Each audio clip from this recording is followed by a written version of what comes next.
This is the Team Associated MGT from 2004. The original MGT was Associated's entry into the basher truck market, brought in to compete with HPI's Savage and the original Gangster Trax as his original T-Max. Back then, YouTube didn't exist, so user opinions were usually by a forum or magazine articles, stuff like that. The first time I raced it was at Max Bashing up in Surrey back in 2004, 2005, something like that, and I quickly found that the wishbones were quite weak and they broke very easily, so that was the thing. And also the turnbuckles were a bit rubbish and they bent quite easily as well. What did I do about that? Well, I took it home and I bolted on some RPM arms and some Lunsford's Finest, and they are still fitted to this day. So what's that got to do with today's video? Said absolutely no one ever. Well, I'm going to tell you anyway. Well, fast forward 19 years and we have this. The Associated MT8. It's a 1/8 scale, but more on that later, and it is Associated's entry into the 1/8 scale electric basher truck market. Sounds very familiar, doesn't it? Why did I buy one? Well, the 350 quid on end of line RC probably swayed it quite a lot, but also I didn't really want to, I couldn't justify spending about 600 quid on Armour's Creighton. But also, and now that the dust has settled on everyone else's, on all the hype, etc., I thought I would bring you my opinion like a year or so, 18 months later down the line. So here is the MT8 naked and bare. I won't bore you with techno waffle, as they like to say, but I will tell you a couple of things. Now, as with the MGT, what I did, instead of crying into my latte, sad, I basically fitted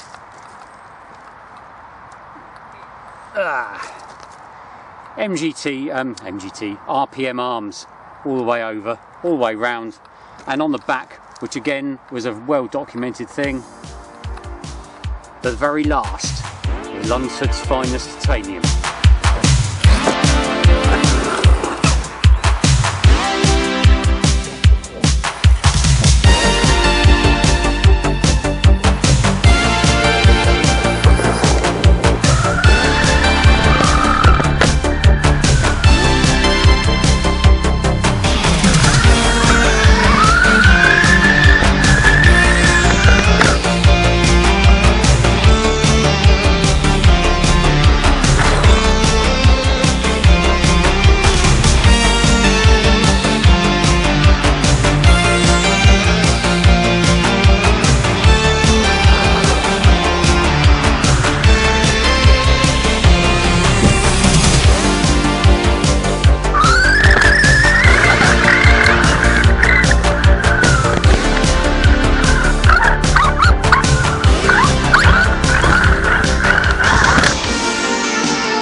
So, the Associated MT8, is it worth a punt?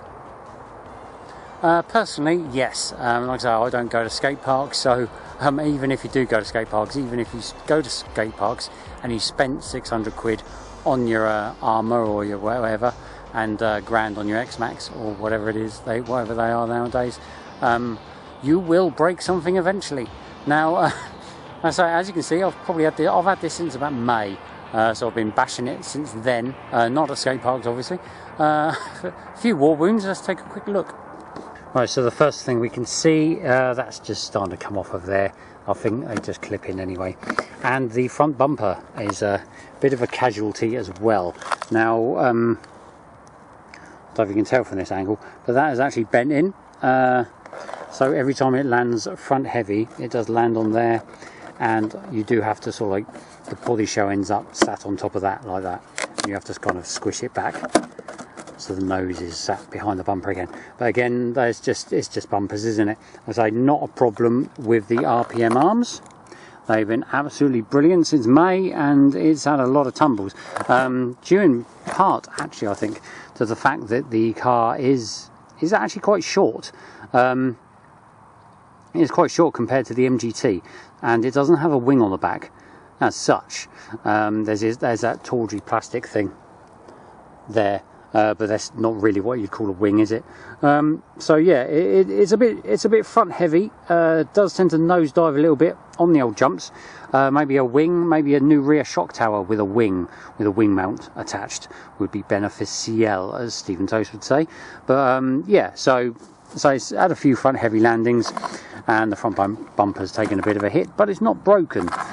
One thing that is broken, excuse the camera mount, that was used a moment ago for getting any kind of rudimentary onboard footage that I may insert into this video. So this wheelie bar, which is really good. Crap joke, I know. Right, so where the wheelie bar mounts to this bit of plastic behind, they just kind of shear off. There are screws on the side here, on either side. One screw there, and there's another one here. Now they screw through the wheelie bar, this bit, into another bit of plastic. That bit of plastic really could do with being aluminium. So Associated, if you're listening, watching, whatever, or any other kind of third-party RC car part manufacturer, actually, if you're watching this, make an aluminium one. I will buy one off you. I'm sure they'll sell a few. But again, like I say, no problem with these RPM arms. They've been absolutely brilliant. And the Lunsford titanium turnbuckles, again, have not bent or broken, as you'd expect. So there we go. Yes, excuse the things we do, for our craft.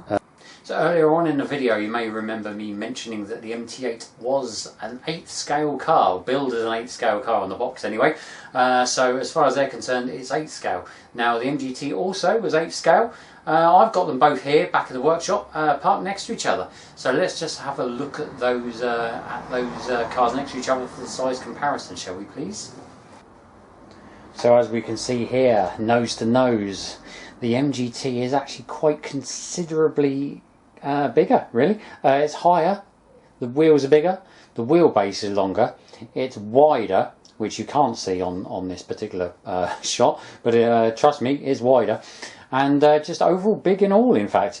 In fact, I'd rather say that the Associated MT8 has more in common size-wise with the Traxxas T-Max, which is fortunate, because once the body shell is trashed, I'm half wondering if someone's got some new old stock Proline body shells kicking around that they haven't sold. So that might be handy, that might work in my favour.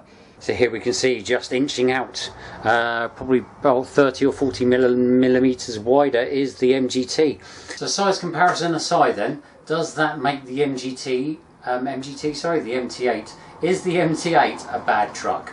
I would say no. It's got a couple of shortcomings. It's a little bit too short, really, to sort of, I mean, it's quite unstable. It can be quite unstable, but I suppose that's part of its gimmick with the old wheelie bar on the back.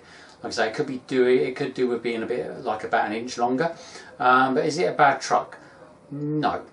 I know that there's another YouTube video chap you've probably heard of. He killed this steering servo straight off the bat, which obviously is bad luck more than anything, really. Now that is still the original steering servo from May, and it's now September. I did change the original steering servo to a Savox 1258. That duty got a little bit wet and then stopped working altogether, so that went in the bin, and the stock servo went back in the truck, and it's been fine. Not had any problems. Like I say, RPM, both trucks now have RPM arms, and Lunsford titanium turnbuckles, again 19 years apart. Same thing. I haven't looked back. It might not be as bulletproof as, say, an Armour. I say might. A friend of mine's got an Armour Creighton, and he's been going through differentials like they're going out of fashion. So take from that what you will. Again, looking a bit tired now, a bit dented up, probably need a new bumper for the front really, and the rear. Could do with that bit on the rear bumper being alloy rather than plastic really, where it actually screws into. But again, is it a bad truck? No. MT8, a year or so down the line, after all the dust has settled and all the hype is done and dusted and all the haters have hated, there we go, MT8. Good old truck, I quite enjoy it. I think you can do a lot worse, to be honest. You see, September 2023, MT8 for the win. Thanks for watching. So, like I say, I hope you enjoyed the video. If you did, please click the subscribe button down below. That'd be much appreciated. Thank you very much. And there's also a bell thing there as well, which you can also click and you'll be notified. You know the drill. You're on YouTube. That's why you're watching this. So please give the video a like. Leave a comment below. Tell me what you think of either the MT8 or the MGT. Do you own both? Have you ever owned both? Did you used to own one or the other? Whatever, tell me your mods even.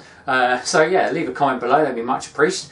Once again, thank you for watching, and I shall see you again soon. Ciao for now.